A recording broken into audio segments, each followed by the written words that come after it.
Hi, welcome to Mark's English Academy, the place to learn English fast. This is the first lesson in my series on common mistakes. In this series, I'm going to show you all the most common mistakes that English students make, and I'll show you how you can fix them.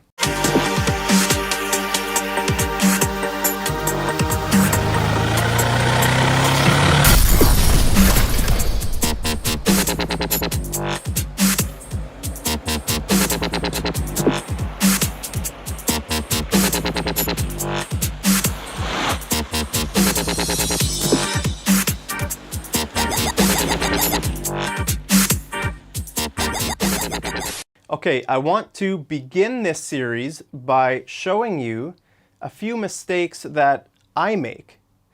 So here are 3 mistakes that I make quite often, and many other native English speakers make these mistakes as well. So the first mistake that I make is using the words funner and funnest. Now, your grammar textbook will probably tell you not to use these words. It'll say that you should use the words more fun and most fun. That's true, especially in writing. When you're writing a paper for university, you shouldn't use these words. But when we speak English, when native English speakers talk naturally, we use these words all the time. Business people use these words, politicians use these words, everyone uses the words funner and funnest. Okay, so there are some cases where you can't use these words, where you should use the words more fun and most fun instead. And I'll show you those examples now. So if I say, that was the funnest party ever, then I can use the word funnest.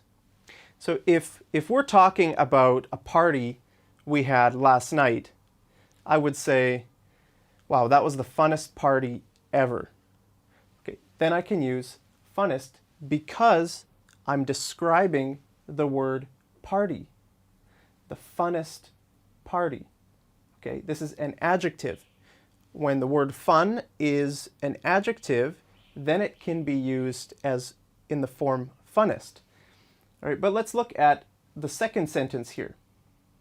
That was the most fun I've ever had. So in this situation, we need to say most fun because the word fun isn't describing any words. Look, fun doesn't describe any words in this sentence. If I had the word time here, that was the most fun time I've ever had, then I would say that was the funnest time I've ever had. But it's not here. So I have to say most fun. You can't say that was the funnest I've ever had. The funnest what? Okay, and the word funner is the same. So the game, this game is funner than that one. Funner, game. It's describing the word game. So this game is funner than that one. But if you say, I had more fun than you, then you have to say more fun. You can't say, I had funner than you did. I had funner than you did. That doesn't make sense. You have to say, I had more fun than you did. Because the word fun here is a noun. And nouns don't describe things. Adjectives do. Okay, so it's a noun. It's not describing anything. It's like any other noun. We could put the word pizza or beer here. I had more pizza than you did. I had more beer than you did.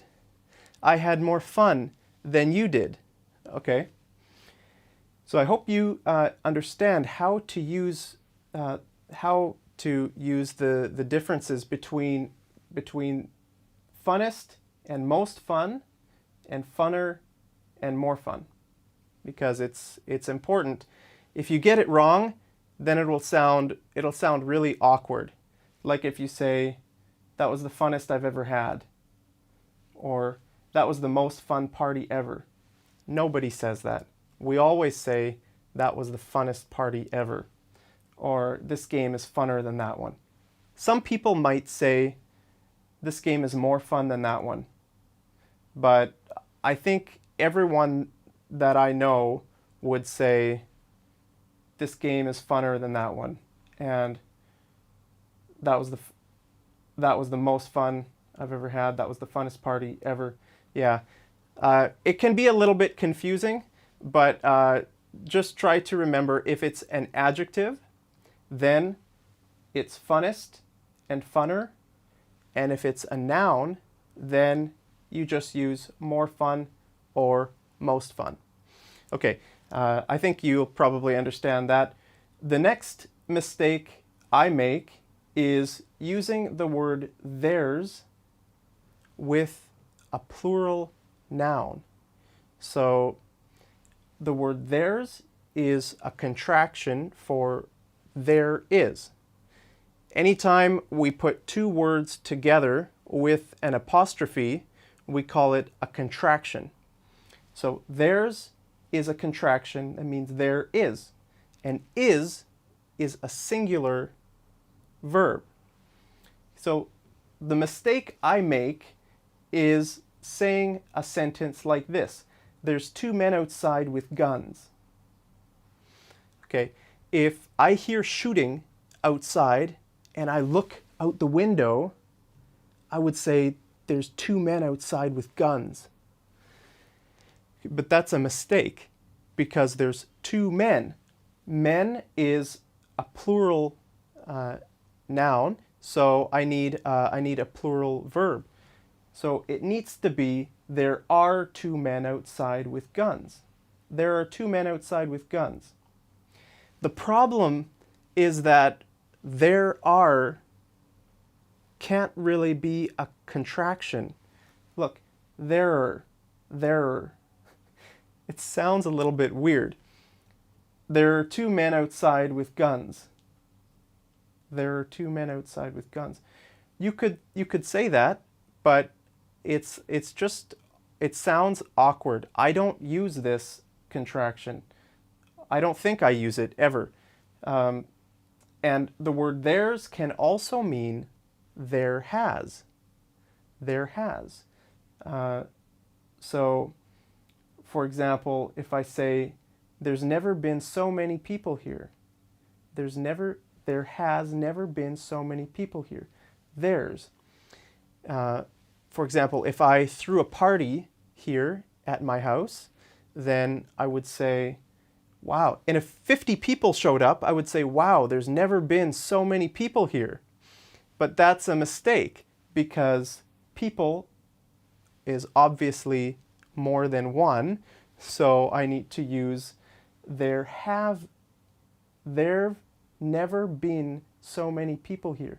There have never been so many people here. Now, again, the problem is that it sounds awkward.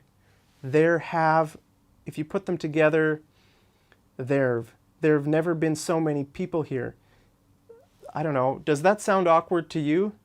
It sounds weird to me, and I don't use it. So instead I say, "There's never been so many people here." Now, if this was a singular noun, then it would be okay. Then it would be correct. And if this was a singular noun, then it would be correct as well to use there is and there has. For example, if we say rain, the noun rain is singular. So I could say, "There's been lots of rain this summer." There's been so much rain this summer. There has been so much rain, one thing. Rain has. So that matches. So anyway, that's the mistake that I make by using the singular verbs in contractions instead of using the plural verbs, because the plural verbs just sound awkward. The reason it seems like you should use theirs is because in most simple sentences, the first word is often the subject of the sentence. So subject, verb. For example, I eat pizza. Okay, I eat. What if I say he eats pizza? So there sounds like one thing, but there isn't the subject of the sentence. There isn't a noun.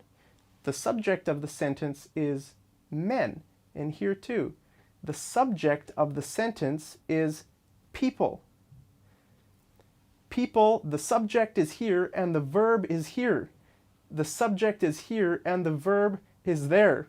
So when we start sentences with the word there, it can be a little bit confusing.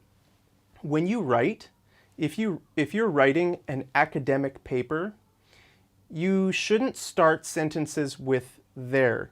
It's not good writing to say, you know, there's a man with a gun. No, there are other ways you can say that. So remember, when you're writing, don't start a sentence with there. Also, when you're writing, don't use funner and funnest. Okay, the third mistake that I make is with this, the subjunctive mood. In your grammar textbook, you'll probably read about this, the subjunctive mood.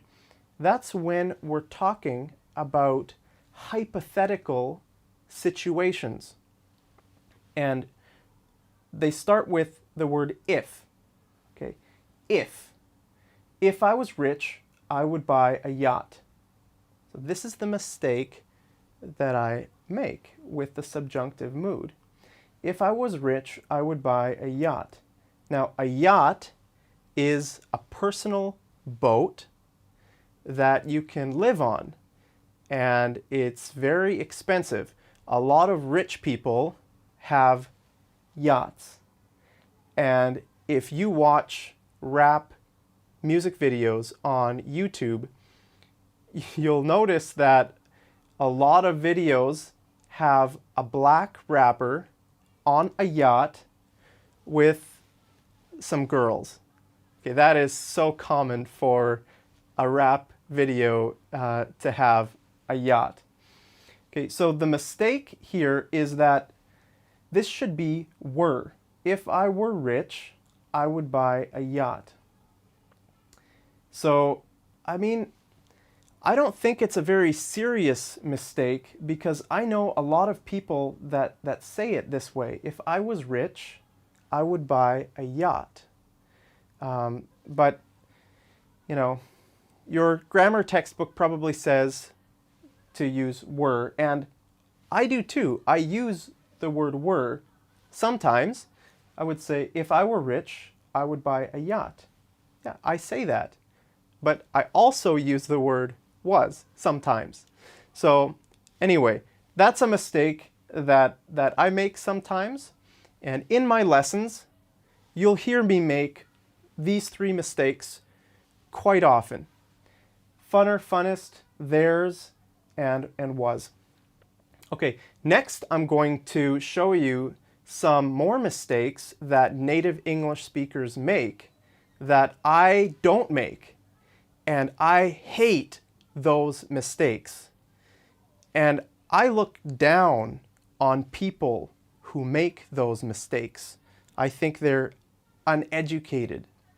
Okay, so I'll show you what those mistakes are, but first it's sponsor time. This lesson is brought to you by nobody.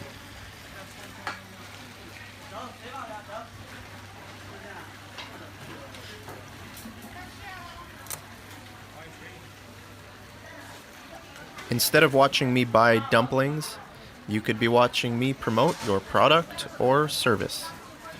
All right, here are some more mistakes that native English speakers make that you should never make. The first one is with the word an. Some native English speakers never use the word an. I know some people from Canada and the United States who don't use the word an, and that's terrible.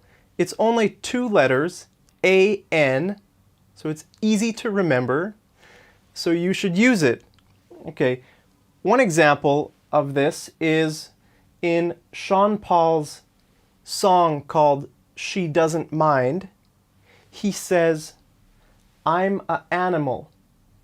I'm a animal.